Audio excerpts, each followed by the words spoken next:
नमस्कार दोस्तों, स्वागत है आपका हमारे YouTube चैनल जरधारी क्लासेज में। दोस्तों, आज की वीडियो वीकली करंट अफेयर 2022 17 जुलाई 2022 से 24 जुलाई 2022 तक की है। तो चलिए दोस्तों, आज की वीडियो शुरू करते हैं।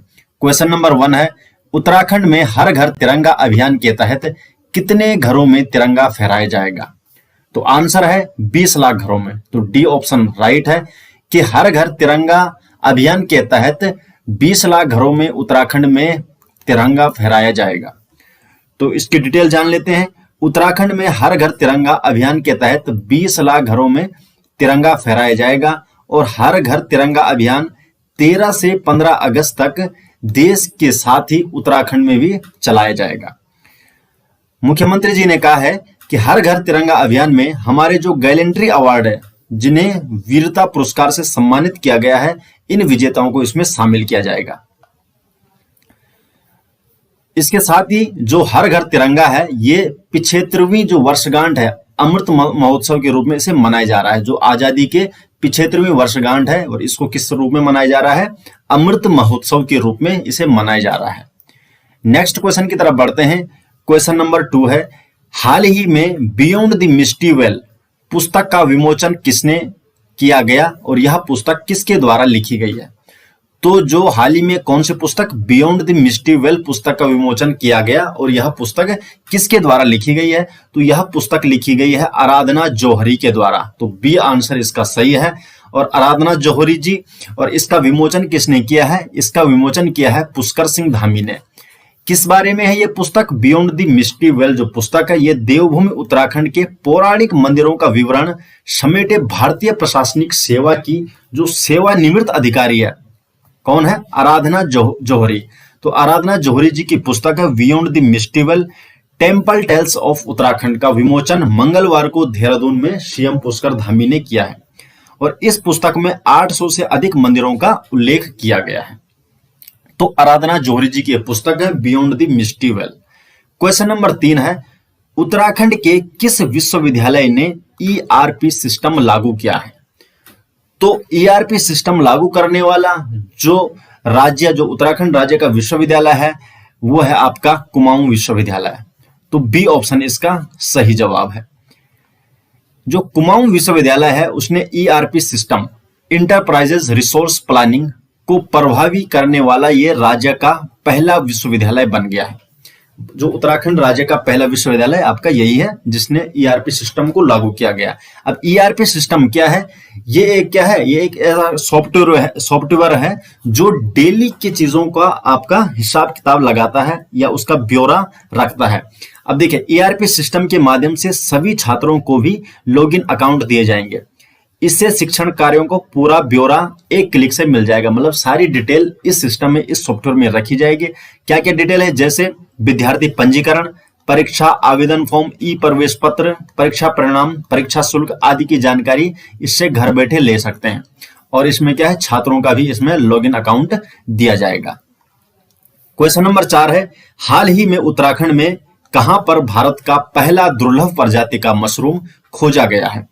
तो पहला जो दुर्लभ प्रजाति का मशरूम खोजा गया, वो खोजा गया आपका नैनीताल में। डी ऑप्शन इसका सही है। अब देखिए कहां पे खोजा गया है? तो सरोवर नगरी है। कहां? नैनीताल के सरोवर नगरी, जो नैनीताल के टिफिन टॉप पहाड़ी पर एक आकर्षक मशरूम देखा गया। तो सरोवर नगरी किसे जाना जाता है? नैनीताल को। और उसके कहां? टिफिन टॉप पहाड़ी पर क्या है? ये मशरूम खोजा गया है। और इस मशरूम का बॉटनिकल नेम है बोलेटस रूब्रोप्लेमियस है।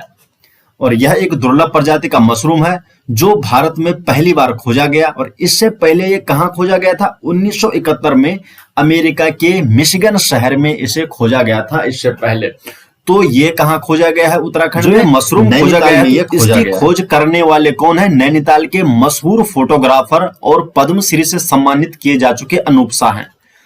और किसकी हेल्प ली इन्होंने? तो अनूप शाह ने तो ये खोजा। और इसको पहचाना किसने? तो अनूप शाह ने इस मशरूम के बारे में ज्यादा जानकारी के लिए मशरूम पर शोध करने वाले जो FRI से रिटायर्ड हैं, डॉक्टर निर्मल SK हर्ष। तो डॉक्टर जो निर्मल SK हर्ष हैं, इनको इन्होंने तस्वीरें भेजी और इन्होंने ही इस मशरूम को पहचाना है। इस मशरूम में लाल रंग के बीजाणु हैं और यह भले ही देखने में आकर्षक है लेकिन यह एक जहरीला मशरूम है। तो मशरूम कैसा है? एक जहरीला है और टूटने के बाद यह नीले रंग का हो जाता है, ये इसकी प्रॉपर्टी है। क्वेश्चन नंबर 5, राज्य के ग्राम्य विकास एवं पलायन आयोग का नाम बदलकर नया नाम क्या होगा? तो जो राज्य में ग्राम्य विकास एवं पलायन आयोग है उसका नाम बदला जा रहा है और नया नाम क्या होगा? तो नया नाम होने वाला है पलायन निवारण आयोग।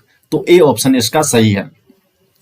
अब देखते हैं डिटेल कि जो सीएम पुष्कर सिंह धामी ने ग्राम्य विकास एवं पलायन आयोग का नाम बदलकर पलायन निवारण आयोग कर दिया है, तो ये इसका नाम बदला जा रहा है। और 2017 को तत्कालीन सीएम जो त्रिवेंद्र सिंह रावत थे उन्होंने ग्राम्य विकास एवं पलायन आयोग का गठन किया था। तो ग्राम्य विकास एवं पलायन आयोग का गठन कब किया गया था? 2017 में, जिसका नया नाम क्या रखा जा रहा है? पलायन निवारण आयोग। और इसका उद्देश्य है पलायन को रोकना, क्योंकि उत्तराखंड में जो सबसे बड़ी समस्या है वो है पलायन की, और इसको रोकना ही इसका क्या होगा? उद्देश्य होने वाला है। क्वेश्चन नंबर 6 है, नवाचार सूचकांक में पहाड़ी राज्यों में उत्तराखंड कौन से स्थान पर? तो जो नवाचार सूचकांक है उसमें पहाड़ी राज्यों, देखो कैटेगरी यहाँ पे क्या है? पहाड़ी राज्यों के बारे में बोला गया है। तो पहाड़ी राज्यों में उत्तराखंड कौन से स्थान पे है? तो यह है दूसरे स्थान पर। बी वाला ऑप्शन इसका सही हो जाएगा। अब रिपोर्ट कौन जारी करता है इसको? जो ये नवाचार सूचकांक है इसकी रिपोर्ट जारी करता है नीति आयोग। तो नीति आयोग की ओर से 21 जुलाई 2022 को जारी भारतीय नवाचार सूचकांक 2021 ग्लोबल इनोवेशन इंडेक्स GII, तो फुल फॉर्म भी आपको ध्यान रखनी है, के मुताबिक नवाचार के मामले में पूर्वोत्तर पहाड़ी राज्यों को औसत अंक कितना मिला है? 14.41 अंक मिला है। और इसमें मणिपुर 19.37 अंक के साथ पहले स्थान पर है और दूसरे स्थान पर है 17.67 अंक के स्थान पर दूसरे स्थान पर हमारा उत्तराखंड है। और जो अगर भारत नवाचार सूचकांक 2021 में जो टॉप 3 पे देखते हैं तो जो ये फर्स्ट सेकंड जो मणिपुर और उत्तराखंड है ये है पहाड़ी राज्यों। लेकिन पूरे भारत की बात करें तो फर्स्ट नंबर पे कर्नाटक है, दूसरे में तेलंगाना है और तीसरे में है हरियाणा। नेक्स्ट क्वेश्चन की तरफ बढ़ते हैं। क्वेश्चन नंबर 7, भारत का पहला स्वदेश निर्मित लिथियम आयन सेल किसके द्वारा विकसित किया गया है? तो लिथियम आयन जो सेल है ये विकसित किया गया है ओला के द्वारा। ऑप्शन इसका सी है। अब ओला क्या है? ओला एक इलेक्ट्रिकल व्हीकल बनाने वाली क्या है? कंपनी है। तो ओला इलेक्ट्रिक ने देश की पहली स्वदेशी रूप से विकसित लिथियम आयन सेल का अनावरण किया है। और बेंगलुरु स्थित दोपहिया निर्माता अपनी चेन्नई स्थित गीगा फैक्ट्री से, तो देखो कंपनी का जो मुख्यालय वो कहाँ है? बेंगलुरु में है। और बेंगलुरु की ये कंपनी है और जो चेन्नई में स्थित इसका क्या है? एक गीगा फैक्ट्री है। 2023 तक सेल और NMC 2170 का बड़े पैमाने का ये उत्पादन शुरू करेगी। और ओला जो इलेक्ट्रिक है उसके संस्थापक हैं भविष्य अग्रवाल। तो भविष्य अग्रवाल क्या है? ओला जो कंपनी है उसके संस्थापक हैं और इसकी स्थापना हुई है 2017 में। क्वेश्चन नंबर 8 की तरफ बढ़ते हैं। भारत का पहला ई वेस्ट इको पार्क कहां स्थापित किया गया? तो ई वेस्ट इको पार्क कहां स्थापित किया गया है? तो ये किया गया है दिल्ली में। तो ए ऑप्शन इसका सही जवाब है। जो ई कचरा है, ई कचरा इको पार्क के विकास पर चर्चा के लिए दिल्ली के जो पर्यावरण मंत्री है गोपाल राय ने पर्यावरण विभाग और दिल्ली प्रदूषण नियंत्रण समिति के प्रतिनिधियों के साथ एक संयुक्त समीक्षा बैठक बुलाई और वहां पर इन्होंने पहला ई वेस्ट इको पार्क स्थापित करने के लिए क्या है, कहां किया गया स्थापित? दिल्ली में स्थापित किया जाएगा। तो इसके बारे में इन्होंने बात की कि ये दिल्ली में स्थापित किया जाएगा भारत का पहला E waste eco park. Next question की तरफ बढ़ते हैं। क्वेश्चन नंबर 9 है, हाल ही में किस मंत्री ने नई दिल्ली में नई टेलीविजन श्रृंखला स्वराज की शुरुआत की है? तो इसको किया है अनुराग ठाकुर ने। तो सी ऑप्शन इसका सही जवाब हो जाएगा। अब देखिए सूचना और प्रसारण मंत्री कौन है? अनुराग ठाकुर। तो सूचना और प्रसारण मंत्री अनुराग ठाकुर ने नई दिल्ली में नई टेलीविजन श्रृंखला स्वराज भारत के स्वतंत्रता संग्राम की समग्र गाथा के ट्रेलर की शुरुआत की है। और दूरदर्शन के इस सीरीज का प्रसारण 14 अगस्त 2022 से शुरू होगा और 75 एपिसोड क्या है इसमें दिए जाएंगे। योद्धाओं और स्वतंत्रता आंदोलन के गुमनाम नायकों के योगदान पर प्रकाश इसमें डाला जाएगा और आकाशवाणी भी इस कार्यक्रम का प्रसारण करेगा। तो इसमें मेन क्या चीज है कि नई टेलीविजन श्रृंखला की शुरुआत किस श्रृंखला की शुरुआत है? स्वराज है। और किसने इसकी शुरुआत की है? अनुराग ठाकुर ने। दोस्तों, करंट अफेयर के सभी नोट्स आपको मिल जाएंगे हमारे एप्लीकेशन में, जिसका नाम है उत्तराखंड जनरल नॉलेज, और ये आपको मिल जाएगा प्ले स्टोर में। अगर आप वहां पे सर्च करते हैं उत्तराखंड जीके, तो सबसे फर्स्ट में ही आपको उत्तराखंड जनरल नॉलेज के नाम से एसजे ग्रुप का ऐप मिलेगा, जिससे आप डाउनलोड कर सकते हैं। वहां पर सभी करंट अफेयर दिए गए हैं। इसके साथ ही अगर आप करंट अफेयर की बुक चाहते हैं, ई बुक चाहते हैं, तो उसका लिंक हमने डायरेक्ट डिस्क्रिप्शन में दे रखा है, वहां से आप उसे ले सकते हैं। पिछले 6 महीने के, पिछले साल के सभी करंट अफेयर की वहां पर आपको बुक देखने को मिल जाएगी। क्वेश्चन नंबर 10 है, किस शहर को संघाई सहयोग संगठन SCO संघाई कोऑपरेशन ऑर्गेनाइजेशन की पहली सांस्कृतिक और पर्यटन राजधानी घोषित किया जाएगा? तो SCO की जो पहली सांस्कृतिक और पर्यटन राजधानी वाराणसी को घोषित किया जाएगा। बी ऑप्शन इसका सही जवाब हो जाएगा। अब देखिए, जो SCO है, संघाई सहयोग संगठन की पहली सांस्कृतिक और पर्यटन राजधानी वाराणसी को घोषित किया जाएगा। अब सदस्य राज्यों के बीच लोगों से लोगों के संपर्क, इसका उद्देश्य क्या है? लोगों से लोगों के संपर्क और पर्यटन को बढ़ावा देने के लिए 8 सदस्यीय संगठन द्वारा एक नई घूर्णन पहल के तहत वाराणसी 2022-23 के लिए SCO की सांस्कृतिक और पर्यटन राजधानी बनाया जाएगा इसको। अब जो SCO है, संघाई सहयोग संगठन, उसका मुख्यालय है बीजिंग। तो बीजिंग मुख्यालय वाला संघाई सहयोग संगठन 8 सदस्यीय आर्थिक और सुरक्षा गठबंधन है। इसमें कौन कौन से देश शामिल है? तो चीन, रूस, Kazakhstan, Kyrgyzstan, Tajikistan, Uzbekistan, Bharat और पाकिस्तान इसमें शामिल है। तो ये 8 देश इसमें शामिल है।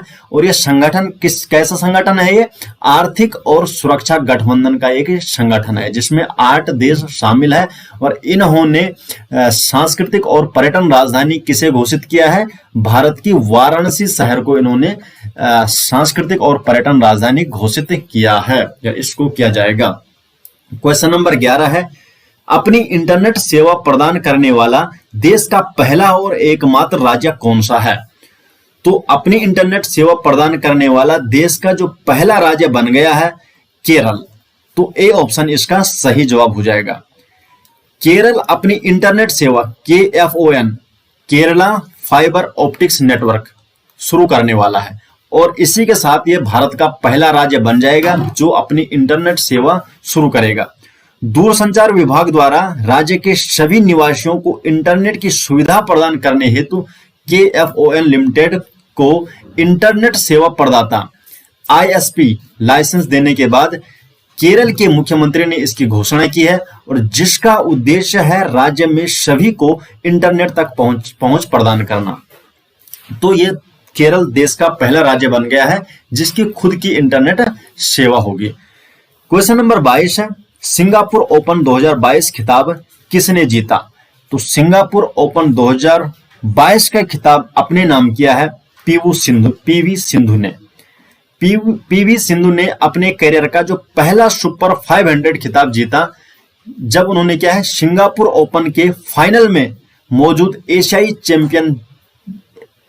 चैंपियन चीन की वांग झी को, तो वांग झी को इन्होंने हराया है और अपने करियर का पहला सुपर 500 का खिताब अपने नाम किया है। कौन सी जगह? सिंगापुर ओपन 2022 का जो खिताब इन्होंने जीता है। क्वेश्चन नंबर 13 है, 52वां BGB और BSF। BGB बोले तो बॉर्डर गार्ड बांग्लादेश, तो ये जैसे हमारी BSF है वैसी बांग्लादेश का है बॉर्डर गार्ड बांग्लादेश, और BSF हो गया आपका बॉर्डर सिक्योरिटी फोर्स, ये भारत की है। तो 52वां जो BGB BSF महानिदेशक स्तर का सीमा सम्मेलन कहां पर आरंभ हुआ है? तो ये हो गया है बांग्लादेश में आरंभ किया गया इसको। तो सी ऑप्शन इसका सही जवाब हो जाएगा। नेक्स्ट क्वेश्चन है क्वेश्चन नंबर 14, अरविंद चिदम्बरम ने किस देश में 41वां विला डी बेनास्क इंटरनेशनल शतरंज ओपन जीता? तो क्वेश्चन नंबर 14 का राइट आंसर है सी, स्पेन में। तो अरविंद चिदम्बरम ने स्पेन में जो 41वां विला डी बेनास्क इंटरनेशनल जो शतरंज ओपन है वो स्पेन में जीता है।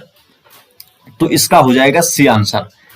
तो जो भारतीय ग्रैंड मास्टर अरविंद चिदम्बरम है, स्पेन में 41वां विला डी बेनास्क इंटरनेशनल शतरंज ओपन में विजेता बनकर ये उभरे हैं और उन्होंने यहां टाई ब्रेक स्कोर के आधार पर आर्मेनिया के रॉबर्ट होवननिस्यान और भारतीय युवा जो रौनक साधवानी को हराया है। तो इन दोनों को इन्होंने हराया है। एक है आर्मेनिया के रॉबर्ट होवननिस्यान और भारतीय युवा रौनक साधवानी। तो रौनक साधवानी इनका नाम है। इन दोनों को इन्होंने हराया है। और जो रौनक साधवानी है, रौनक साधवानी ने आर्मेनियाई के बाद तीसरे स्थान पर ही आए हैं। तो तीसरे स्थान पर कौन आए हैं? रौनक साधवानी। क्वेश्चन नंबर 15 है, नेशनल स्टॉक एक्सचेंज एनएसई का प्रबंध निदेशक और सीईओ किसे नियुक्त किया गया है? तो एनएसई का जो प्रबंध निदेशक और सीईओ है उसे किसे नियुक्त किया गया है? तो आशीष कुमार। तो ए ऑप्शन इसका सही जवाब हो जाएगा। तो नेशनल स्टॉक एक्सचेंज एनएसई ने आशीष कुमार चौहान को अपना नया प्रबंध निदेशक और सीईओ नियुक्त करने की घोषणा की है। वह विक्रम लिमये का स्थान लेंगे। तो विक्रम लिमये का वो स्थान लेंगे जिनका 5 साल का कार्यकाल 16 जुलाई 2022 को समाप्त हो गया है। तो 16 जुलाई 2022 को इनका क्या है, जो कार्यकाल था वो समाप्त हो गया है और नए बन गए हैं आशीष कुमार चौहान। तो नेशनल जो स्टॉक एक्सचेंज है स्थान कहां पर है? मुंबई, महाराष्ट्र में। तो मुंबई में इसका मुख्यालय है और नेशनल स्टॉक एक्सचेंज की स्थापना हुई है 1992 में। और अभी हाल में जो इनके प्रेजेंट में अध्यक्ष हैं गिरीश चंद्र चतुर्वेदी। क्वेश्चन नंबर 16 है, विश्व एथलेटिक्स परिषद ने 2025 विश्व एथलेटिक्स चैंपियनशिप की मेजबानी के लिए किसे चुना है? तो इसका आंसर है सी, टोक्यो को चुना है विश्व एथलेटिक्स परिषद ने 2025 के लिए। जो मेजबानी करेगा तो टोक्यो यहां पर इसकी मेजबानी 2025 में करने वाला है। अब देखते हैं इसकी डिटेल। जो विश्व एथलेटिक्स परिषद ने 2025 विश्व एथलेटिक्स चैंपियनशिप की मेजबानी के लिए टोक्यो कहां है? जापान। तो टोक्यो को चुना है। और संयुक्त राज्य अमेरिका के ओरेगन में विश्व एथलेटिक्स परिषद की बैठक की गई और इस परिषद ने घोषणा की कि 2024 विश्व athletics cross country championship Croatia के, तो देश कौन सा है? क्रोएशिया के मेडुलिन और पुला में आयोजित की जाएगी। तो जो 2024 का जो चैंपियनशिप वो क्रोएशिया के मेडुलिन और पुला में आयोजित किया जाएगा। और 2026 विश्व athletics cross country championship Florida के तलहासी में आयोजित की जाएगी। तो 2024 कहां आयोजित किया जाएगी? 2026 कहां आयोजित की जाएगी? फ्लोरिडा तलहासी में। और 2025 आपका टोक्यो जापान में आयोजित किया जाना है। विश्व एथलेटिक्स चैंपियनशिप का 18वां जो संस्करण है ओरेगन यूएसए में शुरू हो रहा है, जबकि हंगरी में बुडापेस्ट 2023 इवेंट की मेजबानी करेगा। और हंगरी में जो बुडापेस्ट है वो 2023 इवेंट की मेजबानी 2023 में हंगरी में होगा, बुडापेस्ट में। क्वेश्चन नंबर 17 है, विश्व शतरंज दिवस वर्ल्ड चेस डे कब मनाया जाता है? तो विश्व शतरंज दिवस 20 जुलाई को मनाया जाता है।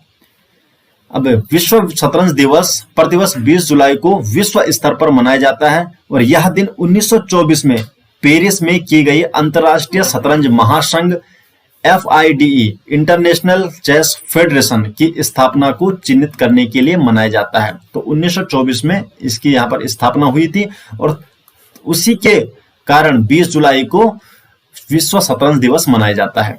और अंतरराष्ट्रीय शतरंज महासंघ के अध्यक्ष है अर्कोडी डोरकोविच। अंतरराष्ट्रीय शतरंज संघ की स्थापना 20 जुलाई 1924 पेरिस फ्रांस में हुई थी और अंतरराष्ट्रीय शतरंज महासंघ का मुख्यालय लुसाने स्विट्जरलैंड में है। तो लुसाने स्विट्जरलैंड में है। क्वेश्चन नंबर 18 है, हाल ही में रानिल विक्रम सिंघे को किस देश के राष्ट्रपति के रूप में चुना गया है? आंसर है बी श्रीलंका। तो हाल में रानिल विक्रमसिंघे को श्रीलंका का राष्ट्रपति चुना गया है और इससे पूर्व वो श्रीलंका के प्रधानमंत्री थे। क्वेश्चन नंबर 19 है, हर्षदा गरुड़। हर्षदा गरुड़ ने एशियाई युवा एवं जूनियर भारोत्तोलन चैंपियनशिप में कौन सा पदक जीता है? तो हर्षदा गरुड़ ने एशियाई युवा एवं जूनियर भारोत्तोलन चैंपियनशिप में कौन सा पदक जीता यहां पर? तो इन्होंने जीता यहां पर स्वर्ण पदक। ए आंसर इनका सही जवाब, इसका सही जवाब हो जाएगा। तो भारतीय भारोत्तोलक हर्षदा गरुड़ ने हाल ही में ताशकंद में एशियाई युवा एवं जूनियर भारोत्तोलन चैंपियनशिप में महिलाओं का 45 किलो वर्ग का स्वर्ण पदक जीता, इन्होंने अपने नाम किया है। और भारत के जो हर्षदा गरुड़ है 18 जुलाई 2022 को कुल 157 किलोग्राम, इसमें से 59 किलोग्राम एवं 88 किलोग्राम वजन उठाकर स्वर्ण पदक इन्होंने अपने नाम किया है। नेक्स्ट क्वेश्चन करते हैं, क्वेश्चन नंबर 20। भारतीय क्रिकेट कंट्रोल बोर्ड बीसीसीआई के एथिक्स ऑफिसर और लोकपाल के रूप में किसे नियुक्त किया गया है? तो विनीत सरन को यहां पर बीसीसीआई के एथिक्स ऑफिसर और लोकपाल के रूप में नियुक्त किया गया है। तो सी ऑप्शन इसका सही जवाब हो जाएगा। सुप्रीम कोर्ट के जो पूर्व न्यायाधीश विनीत सरन ने भारतीय क्रिकेट कंट्रोल बोर्ड बीसीसीआई के एथिक्स ऑफिसर और लोकपाल के रूप में पदभार ग्रहण कर दिया है। उन्होंने न्यायमूर्ति डी के जैन का स्थान लिया है। तो इससे पहले कौन थे बीसीसीआई के एथिक्स ऑफिसर और लोकपाल न्यायमूर्ति? जो सेवानिवृत्त हो चुके थे डी के जैन थे, और इनका स्थान लिया है अब विनीत सरन ने। बीसीसीआई अध्यक्ष कौन है अभी? सौरव गांगुली। और बीसीसीआई के सचिव है जय शाह, और बीसीसीआई का मुख्यालय है मुंबई में। इसकी स्थापना कब हुई थी? दिसंबर 1928 में। तो बीसीसीआई भारतीय क्रिकेट कंट्रोल बोर्ड की स्थापना वर्ष 1928 में की गई। क्वेश्चन नंबर 21 है, किस अनुसंधान को सरदार पटेल उत्कृष्ट आईसीएआर संस्थान पुरस्कार 2021 मिला? तो आईसीएआर जो संस्थान पुरस्कार 2021 है वो मिला राष्ट्रीय कृषि अनुसंधान। ए ऑप्शन इसका सही जवाब हो जाएगा। राष्ट्रीय कृषि अनुसंधान प्रबंध अकादमी NAARM national academy of agricultural research management ने अपने समग्र प्रदर्शन के लिए सरदार पटेल उत्कृष्ट आईसीएआर संस्थान पुरस्कार 2021 प्राप्त किया है। तो राष्ट्रीय कृषि अनुसंधान प्रबंध अकादमी ने इसे अपने नाम किया है। और NAARM national academy of agriculture research management के निर्देशक कौन है? श्रीनिवास राव ने नई दिल्ली में केंद्रीय कृषि और किसान कल्याण मंत्री नरेंद्र सिंह तोमर से पुरस्कार इनको मिला है यहाँ पर। और यह पुरस्कार आईसीएआर के 94वें स्थापना दिवस के अवसर पर आयोजित एक समारोह में प्रदान किया गया है। क्वेश्चन नंबर 22 है, 2028 के ग्रीष्मकालीन ओलंपिक और पैरा ओलंपिक खेलों की मेजबानी किसके द्वारा की जाएगी? तो 2028 में जो क्या होंगे ओलंपिक और पैरा ओलंपिक, इसकी मेजबानी कौन करेगा? तो लॉस एंजल्स। सी ऑप्शन इसका सही जवाब होगा। तो 2028 के ग्रीष्मकालीन ओलंपिक और पैरा ओलंपिक खेलों की मेजबानी लॉस एंजल्स कहीं संयुक्त राज्य अमेरिका द्वारा की जाएगी। तो लॉस एंजल्स में होगी संयुक्त राज्य अमेरिका के द्वारा। और 2028 लॉस एंजल्स ओलंपिक का उद्घाटन समारोह 14 जुलाई 2028 को होगा और 30 जुलाई तक ये चलेगा। इससे पहले लॉस एंजल्स 1984 और 1932 में ओलंपिक की मेजबानी कर चुका है। तो तीसरी बार यहाँ पर क्या है इस ओलंपिक खेलों की मेजबानी ये करेगा। क्वेश्चन नंबर 23 है, हेनले पासपोर्ट इंडेक्स 2022 में भारत कौन से स्थान पर है? हेनले पासपोर्ट इंडेक्स 2022, तो भारत है यहाँ पर 87वें स्थान पर। ए ऑप्शन इसका सही जवाब है, हेनले पासपोर्ट इंडेक्स। तो अब इसकी डिटेल देख लेते हैं। हेनले पासपोर्ट इंडेक्स ने हाल ही में वर्ष 2022 के लिए दुनिया के सबसे शक्तिशाली पासपोर्ट की सूची जारी की है और इसमें भारत कौन से स्थान पर है? 87वें स्थान पर क्या है भारत को स्थान मिला है। 3 एशियाई देश हैं, जापान, सिंगापुर और दक्षिण कोरिया, ये पहले 3 स्थान पे रहे। तो फर्स्ट में आपका जापान रहा है, फिर सिंगापुर और तीसरे स्थान पर दक्षिण Korea. Immigration consultancy Henley and Partners के नवीनतम हेनले पासपोर्ट इंडेक्स के अनुसार भारत 2022 में दुनिया के सबसे शक्तिशाली पासपोर्ट की सूची में 87वें स्थान पर रहा है। अब है क्या है हेनले पासपोर्ट इंडेक्स, तो इसके बारे में जान लेते हैं। तो ये दुनिया के सभी पासपोर्ट की मूल रैंकिंग है जो बताता है कि किसी एक विशेष देश का पासपोर्ट धारक कितने देश में बिना पूर्व वीजा के यात्रा कर सकता है। तो ये इसका काम है, ठीक है। तो इसके बारे में भी आपको जानकारी होनी चाहिए। क्वेश्चन नंबर 24 है, भारत ने चीतों को लाने के लिए किस देश के साथ समझौता किया है। तो भारत ने चीतों को लाने के लिए नामीबिया के साथ, जो नामीबिया देश है इसके साथ समझौता किया है और जल्दी ही क्या है भारत में चीते लाए जाएंगे, क्योंकि भारत में क्या है चीते बिल्कुल विलुप्त हुए हैं पिछले 60-70 सालों से। तो अब इसकी शुरुआत की जाएगी और दोबारा भारत में चीते देखने को मिलेंगे। तो ये भी एक अच्छी बात है ना। तो नामीबिया देश के साथ ये समझौता किया गया है। क्वेश्चन नंबर 25 है, किस मंत्री ने भारतीय नौसेना में स्वदेशी प्रौद्योगिकी के उपयोग को बढ़ावा देने के उद्देश्य से स्पिरिट चैलेंज का अनावरण किया है। तो स्पिरिट चैलेंज का अनावरण किया है नरेंद्र मोदी ने। तो प्रधानमंत्री नरेंद्र मोदी ने नई दिल्ली में नौसेना नवाचार और स्वदेशीकरण संगठन NIIO संगोष्ठी स्वावलंबन के दौरान भारतीय नौसेना में स्वदेशी प्रौद्योगिकी के उपयोग को बढ़ावा देने के उद्देश्य से स्पिरिट चैलेंज का अनावरण किया है। तो दोस्तों ये रही इस हफ्ते की करंट अफेयर की वीडियो। आशा करते हैं कि आपको वीडियो पसंद आई। अगर आपको वीडियो पसंद आती है तो वीडियो को लाइक कीजिए और अगर आप पहली बार चैनल में आए हैं तो चैनल को सब्सक्राइब जरूर कर लीजिए। तो चलिए दोस्तों मिलते हैं दूसरे वीडियो के साथ, तब तक के लिए आपका बहुत बहुत धन्यवाद।